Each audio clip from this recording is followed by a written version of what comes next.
जन्म और मृत्यु के बीच।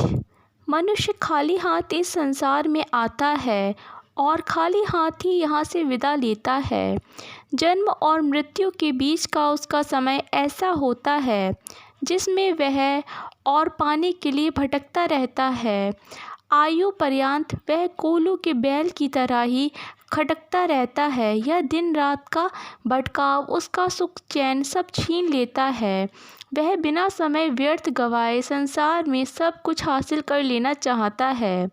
वह इस दुनिया के सारे भौतिक सुख अपनी झोली में डाल लेने के लिए आतुर रहता है। पूर्व जन्म कृत्य कर्मों के अनुसार ही उसे सब मिलता है। मनुष्य इस सत्य को भूल जाना चाहता है। यह नज़रअंदाज करना चाहता है कि भाग्य से ज़्यादा और समय से पहले किसी को कुछ नहीं मिलता। फिर भी हाथ पसारे मांगता रहता है। उसकी एक कामना पूर्ण होती है कि दूसरे के लिए याचना आरंभ हो जाती है। दूसरे के बाद तीसरी और फिर चौथी, पांचवी, यानी कि यह क्रम चलता रहता है। यदि उसके भाग्य के अनुसार उसकी इच्छा पूरी न हो पाए तो वह उस दाता से नाराज़ हो जाता है, उसे गाली तक दे बैठता है। उस न्यायकारी पक्षपात करने का आरोप लगाने से नहीं चूकता, स्वयं को उससे दूर कर लेने की धमकी देता है।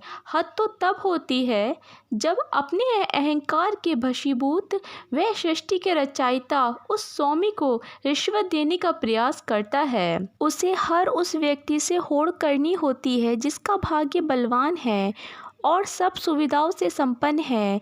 ईश्वर की दया से जिसके पास भौतिक सुख साधनों की कोई कमी नहीं है। इस कारण वह कुकर्मगामी हो जाने से परहेज नहीं करता। नीति अनीति, छल फरेब, झूठ सच करने की महारत हासिल कर लेता है। भ्रष्टाचार करना, दूसरों का गला काटना, छीना झपटी करना, बेईमानी करना, चोर बाजारी करना आदि उसके प्रिय शगल बन जाते हैं। इन समाज विरोधी कार्य को करते समय वह भूल जाता है कि वह मालिक उसके इन कृत्यों से प्रसन्न नहीं हो रहा है। उसे अच्छा नहीं लगता कि उसके बच्चे ऐसे व्यवहार करने वाले बने। इस भौतिक संसार में हम अपने बच्चों से सरलता, ईमानदारी व सच्चाई की अपेक्षा करते हैं। वैसा व्यवहार वह ईश्वर हमसे भी चाहता है। बच्चों की गलतियों को सुधारने के लिए हम उन्हें कई प्रकार के दंड देते हैं, उनकी पिटाई करते हैं या जेब खर्च बंद कर देते हैं आदि। इसी प्रकार वह परम न्यायकारी भी हमें दंड देता है। वह हमें मानसिक व शारीरिक कष्ट देता है, प्रियजनों से वियोग करवा देता है, हमें धन बल व यश से वंचित कर देता है आदि।